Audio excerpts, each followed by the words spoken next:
A woman is dragged naked through cobblestone streets while her own children throw stones at her face. Her crime, a whispered rumor. No trial, no evidence, just an accusation that turned her neighbors into executioners. But that was just the beginning. What came next was so disturbing that even the priests performing the ritual vomited. This isn't fiction. This happened thousands of times across medieval Europe. And the methods they used were so psychologically devastating that modern torture, experts still study them today. In the next few minutes, I'm going to show you the real documents, the actual laws, and the horrifying testimonies that reveal a system of punishment so calculated, so theatrical, and so brutal that it makes modern horror films look tame. And here's what will really disturb you. The people who designed these punishments weren't sadistic monsters. They were respected community leaders, priests, and lawmakers who believed they were doing God's work. Stay with me, because by the end of this video, you'll understand why. One historian called this the most systematic destruction of the female body in European history. And fair warning, some of what you're about to hear crosses lines you didn't know existed. Before we dive into the specific punishments, you need to understand something crucial. This wasn't chaos. This was a system. A carefully designed machine of terror that operated across centuries and continents, from the frost-covered villages of Norway to the sun-baked squares of Spain. In medieval Europe, a woman's body was never truly hers. The moment she married, she became what legal scholars called femic, a covered woman, covered by her husband's identity, his property. And like any property, damage to a Tito was a crime against the owner, not against her. An adulteress wasn't just breaking a marriage vow, she was committing theft. She was counterfeiting heirs. She was destroying a man's most valuable asset, his certainty about his bloodline. Think about the economics of this for a second. In a world without DNA tests, without birth certificates, the only way a man could be sure his children were actually his was through the absolute sexual control of his wife. Her infidelity didn't just wound his pride, it threatened to redirect his entire fortune to another man's bloodline. It could destroy alliances between families. It could invalidate treaties between kingdoms. So the response had to be proportional to the perceived threat. And that's where it gets dark, because these punishments weren't designed just to hurt one woman. They were designed to terrify thousands, to create such vivid, scarring spectacles that every woman in every village would carry the images in her mind like a brand. The cruelty was the point. The horror was the message. And here's the part that should disturb you most. The communities that carried out these punishments weren't filled with evil people. They were filled with ordinary people who had been conditioned to believe that this level of violence against women was not just acceptable, but righteous, necessary, holy. Let's start with the punishment that was considered merciful. They called it the carting or the penance walk. But those gentle terms hide something far more sinister. This was psychological warfare disguised as justice. And the first weapon in this war was the shaving. Imagine you're a woman in a 14th century German town. Before dawn, the bailiff and his men break into your home. They don't arrest you quietly. They make sure your children watch as they drag you to the town square where a rough wooden stool has been set up. A barber, sometimes the same man who shaved your husband for years, approaches with shears, but he's not here to give you a haircut. Historical records from Augsburg describe how they would deliberately make the shaving as ugly as possible. They'd leave patches, cut the scalp, make the woman look not just shaved, but diseased, monstrous. One account from 1487 describes a woman who begged them to at least make it even, and the crowd laughed. Her humiliation was their entertainment. But the shaving served a deeper purpose. In medieval symbolism, a woman's hair was her crown, her beauty, her feminine identity. Joan of Arc was accused of heresy partly for cutting her hair. For a married woman, her bound or covered hair was a symbol of her modesty and her marital status. To shave it was to unmake her as a woman, to strip away not just her hair but her social identity. Then came the stripping. And this is where it gets especially calculated. In some regions, they'd leave her in a thin shift, basically a nightgown. In others, particularly in England and parts of France, the law explicitly required complete nudity. Why? Because female nudity in public wasn't just shameful. It was spiritually contaminating. It transformed her into a walking curse, something that polluted the very air around her. Now here's where the psychological torture really begins. She's not just paraded through any streets. She's marched past her own house, past the church where she was married, past the market where she bought food, past the homes of people she's known since childhood. And at each stop, the crowd grows. But here's the truly diabolical part. Participation wasn't optional. Town records from multiple cities show that citizens could be fined for refusing to witness these processions. Your neighbors, your friends, people you'd shared meals with, they were legally compelled to be there, and many went further than mere witnessing. Court documents describe how crowds would throw not just rotten vegetables, but stones, mud mixed with human waste, dead animals. A record from Tulis in 1342 describes a woman who lost an eye when someone threw a sharp bone. Another account mentions a pregnant woman who miscarried from the trauma. The authorities didn't intervene. This was working as intended. The procession could last hours. In larger cities, they'd take the longest possible route, sometimes parading the woman for 6 or 7 hours under the hot sun or in freezing rain. Some women collapsed. Some lost their minds right there in the streets, screaming incoherently, which only added to the spectacle. And then came the final cruelty, the return home. She'd be released at her own doorstep, where she'd often find that her husband had already locked her out. Her children had been told not to speak to her. Sometimes her possessions would be piled in the street, already claimed by neighbors. But the punishment didn't end there. That's what makes this so psychologically devastating. A woman who underwent this ritual was marked for life. She couldn't remarry, couldn't get work, couldn't worship in the church without sitting in a special section reserved for public penitents. One chronicle from Paris describes a woman who 15 years after her penance walk was still recognized on the street and spat upon. This was social death by design, and it was considered the lenient option, because when an accusation lacked proof, the system had something far worse in store: trial by ordeal. Even the name sounds medieval and barbaric to us now.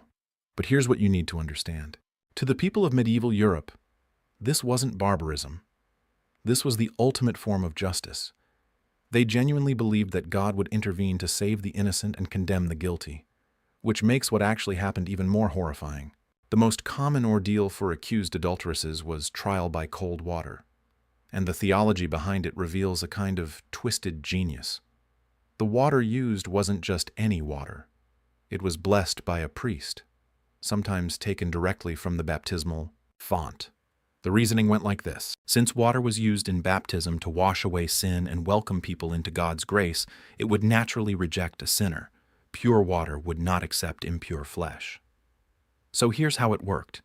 Based on detailed records from dozens of trials across England, France, and Germany, the woman would be brought to a river, pond, or specially constructed pool, usually at dawn.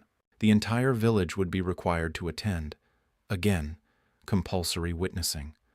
A priest would perform an elaborate ceremony, blessing the water, calling upon God to reveal his judgment.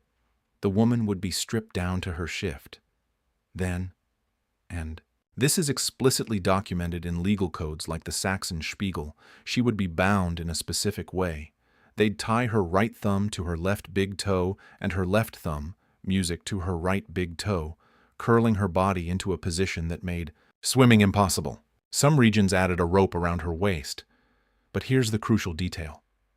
The rope wasn't for rescue. It was to retrieve the body afterward. She'd be thrown into the water or sometimes forced to jump herself while the crowd watched. Now, here's the horrifying physics of it. A human body's buoyancy depends on many factors: lung capacity, body fat percentage, the temperature of the water. A terrified woman taking rapid, shallow breaths might initially float. And if she floated, guilty, rejected by God's holy water, she'd be pulled out and immediately executed, sometimes right there at the water's edge. But if she sank, innocent, accepted by the water. Of course, a bound woman sinking in water can't swim, can't breathe. The historical records show incredible variation in how long officials would wait before pulling someone out. Some accounts suggest minutes. Others suggest they'd say a full prayer first, potentially 5 minutes or more. Here's a specific case. from 1194 in England. A woman named Edgeth was accused by her husband's brother. She was subjected to trial by water. The chronicle says she sank like a stone and was pulled out nearly drowned. She was declared innocent. She was also brain damaged from oxygen deprivation and died 3 days later. The record notes that her husband was ordered to take her body for Christian burial as she had been proven innocent by God's judgment. Think about the psychological torture of this. You're accused of a crime you may or may not have committed. Your fate is being decided by whether you float or sink. Either outcome could kill you, and you're supposed to believe that God is watching, judging, and will save you if you're innocent. Imagine the spiritual crisis. If you sink and drown, did God abandon you? If you float and are executed, did God condemn you? But trial by cold water wasn't the only ordeal. In some regions, they used trial by hot iron. The accused would have to carry a piece of red-hot iron for a specific number of paces, usually 9. Her hands would be bandaged, and after 3 days, the bandages would be removed. If the burns were healing cleanly, she was innocent. If they showed signs of infection, which given medieval hygiene was almost inevitable, she was guilty. One record from the 12th century Bavaria describes a woman who begged to be allowed to confess rather than undergo the ordeal. She was told confession without trial would result in harsher punishment, mutilation instead of execution. She chose the iron. Her hands became so infected that they had to be amputated. She still died from sepsis a week later. The court declared her guilty based on the infection and denied her Christian burial. Here's the truly sick irony. These orals were eventually banned by the Catholic Church in 1215 at the Fourth Lateran Council, not because they were cruel, but because the Church decided that making God perform miracles on command was theologically inappropriate. It was disrespectful to God. The suffering of the women wasn't the concern. The propriety of the ritual was. But even after the official ban, trial by ordeal continued in many regions for another century or more, sometimes rebranded as tests rather than religious rituals. The horror continued, the women drowned, and everyone told themselves that justice was being served. And yet, as terrible as these punishments were, they could still result in death, by accident or misfortune. The next punishment we're going to discuss was designed to ensure something worse, that you'd survive but wish you hadn't. If you wanted to understand the medieval mind, you have to understand their obsession with permanent markers. In a world where people couldn't read, where documents were rare, where identity was visual, marking someone's body was the ultimate form of record-keeping. And for adulteresses, the marking was designed to be unmistakable. The laws are shockingly explicit.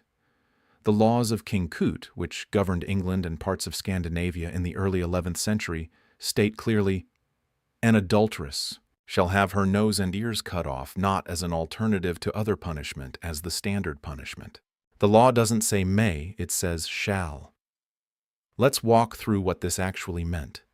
Based on court records and chronicle accounts, here's how these mutilations were typically performed. The woman would be brought to a public square. Sometimes she'd be tied to a post, sometimes held down by multiple men. A blacksmith or barber would perform the cutting. These were the people with the sharpest blades and steadiest hands. No anesthetic, no alcohol to dull the pain. In fact, some regions explicitly forbade giving the woman anything to bite on because her screams were part of the spectacle. The nose would typically be cut off first, not just the tip, but the entire nose cut back to the bone of the face. The amount of blood was tremendous. Women would choke on their own blood, which is why they'd often be held face down. The ears would be cut off next, either partially or completely, depending on local custom. Then the wounds would be cauterized, with hot iron to stop the bleeding. The smell of burning flesh would fill the square. The woman's screams would echo off buildings, and the crowd would watch, forced to witness what awaited any woman who strayed. Here's a specific case from 1231 in a German town. A woman named Gertrude was accused by her husband of adultery with a traveling merchant.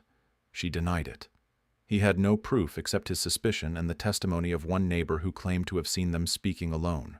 Under local law, this was enough for conviction. Gertrude's nose and ears were cut off. The Chronicle mentions almost as an aside that she had 3 children under the age of 7 who watched the mutilation. It notes that her youngest daughter couldn't cease crying for many days after. Gertrude survived the immediate trauma, but here's what happened next. Her husband divorced her, which was automatically granted in cases of proven adultery. She had no way to support herself. Her face made her unemployable. No one would hire a mutilated woman. She couldn't beg effectively because her appearance scared people. Within 6 months, the same Chronicle reports that she was found dead in a ditch outside town. The assumption was that she'd starved to death. No one was prosecuted. Her death was not legally anyone's responsibility, but the purpose of these mutilations went beyond punishing one woman. Every mutilated woman became a walking warning, a piece of living propaganda that said, "This is what happens to women who betray their husbands."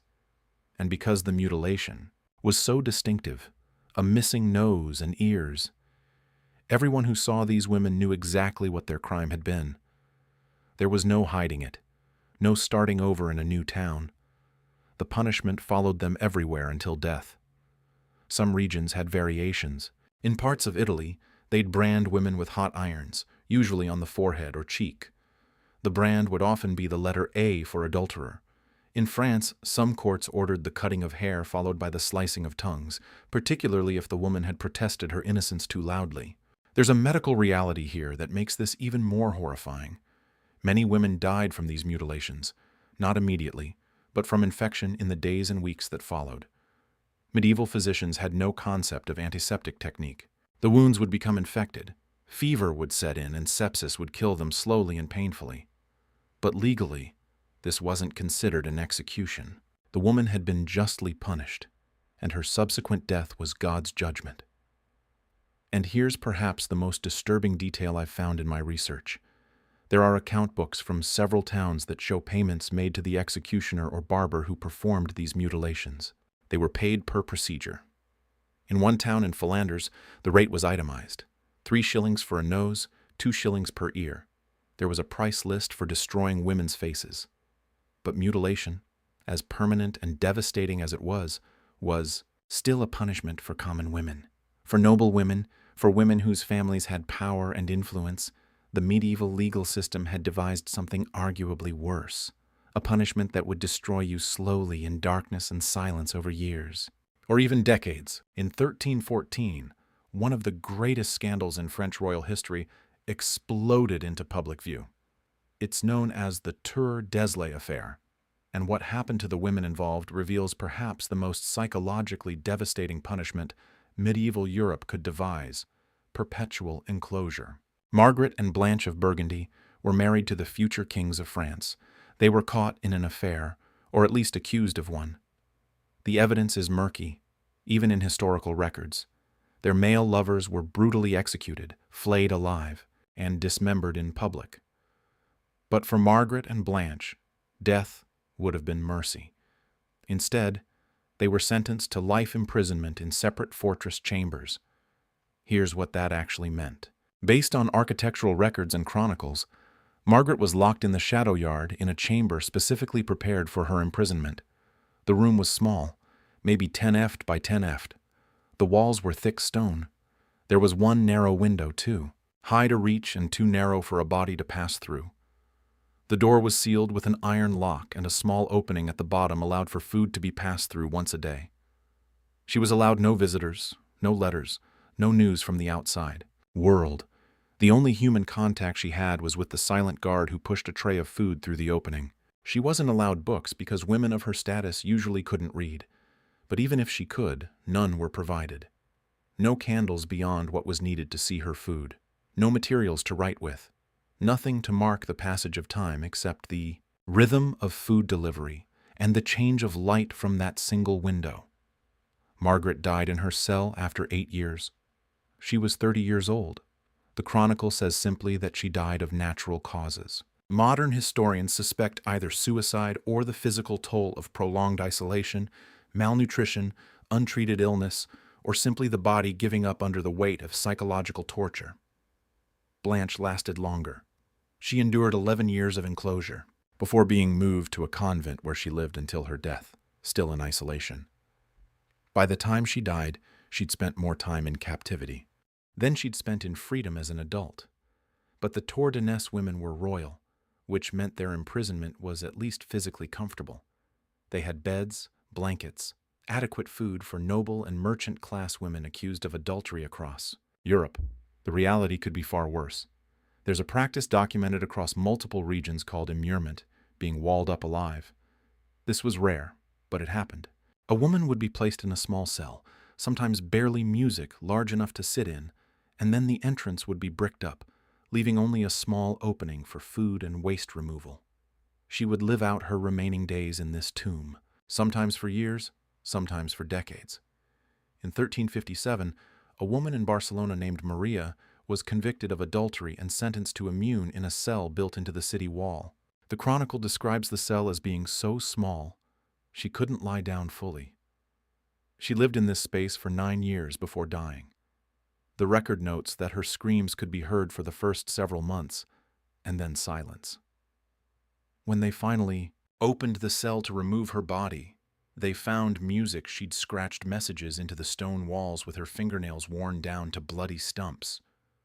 The messages were prayers mostly and curses. The psychological impact of this level of isolation is something modern research is only beginning to understand. Solitary confinement for more than 15 days is now considered torture by human rights organizations. These women endured months, years, sometimes decades. And here's the cruelest part. This was considered merciful. It was explicitly framed as giving the woman time to repent, to reconcile herself with God before music death. Her suffering was reframed as spiritual purification. The priests would say she should be grateful, music grateful for the opportunity to contemplate her sins in solitude. Some women went mad. Chronicle entries describe women who stopped eating, who beat their heads against stone walls, who babbled incoherently when food was delivered. But there was no psychiatric care, no intervention. The madness was seen as either demonic possession, music, punishment from God, or the final stages of repentance before death. The silencing was also deliberate. These were women who'd been visible, who'd had social power, who'd moved in society. Their enclosure removed them not just from physical space, but from history itself. Many were not even allowed to be buried. In church cemeteries when they died, their names were struck from family records. They became non-persons erased. Music. And all of this, the mutilation, the drowning, the public humiliation, the living death, all of it was justified by the same system. A system music that brings us to the final, most enraging truth about medieval justice.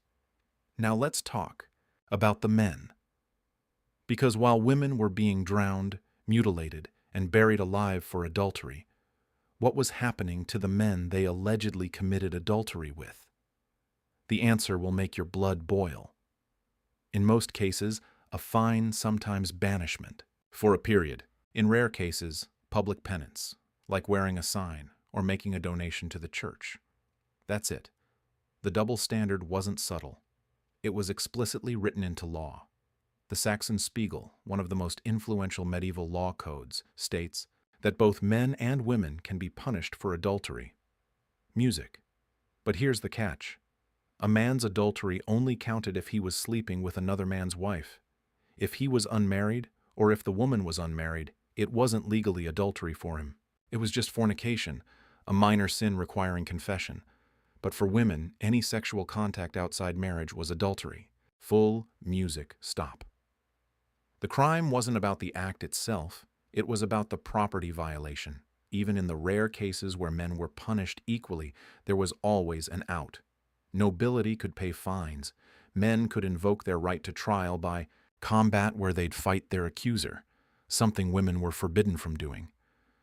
Wealthy men could hire substitutes to fight for them. The entire system was designed with escape routes for men that women couldn't access.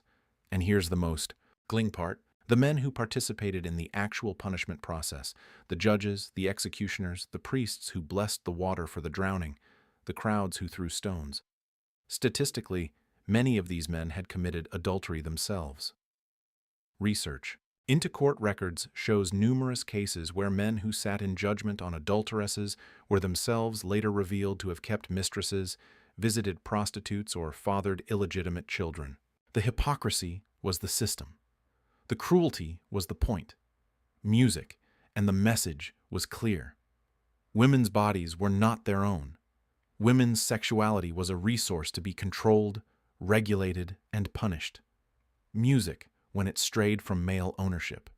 These weren't isolated incidents of medieval cruelty. They were systematic, legalized, and performed with the full support of religious and secular authorities across Europe for centuries. Thousands of women, maybe tens of thousands, experienced these horrors. And perhaps what's most disturbing is how recent this history actually is. Some of these practices continued in modified forms into the 18th century and beyond. Public shaming of women for sexual behavior never really went away. It just evolved. If this video disturbed you, good. That's the point. Because understanding how societies have controlled, punished, and destroyed women throughout history isn't just about the past. It's about recognizing patterns that still echo today. The slut shaming, the victim blaming, the different standards for men's and women's sexuality. Drop a comment telling me which part of this history shocked you most. And if you want more deep dives into the darkest corners of history, subscribe now because there are more uncomfortable truths we need to uncover.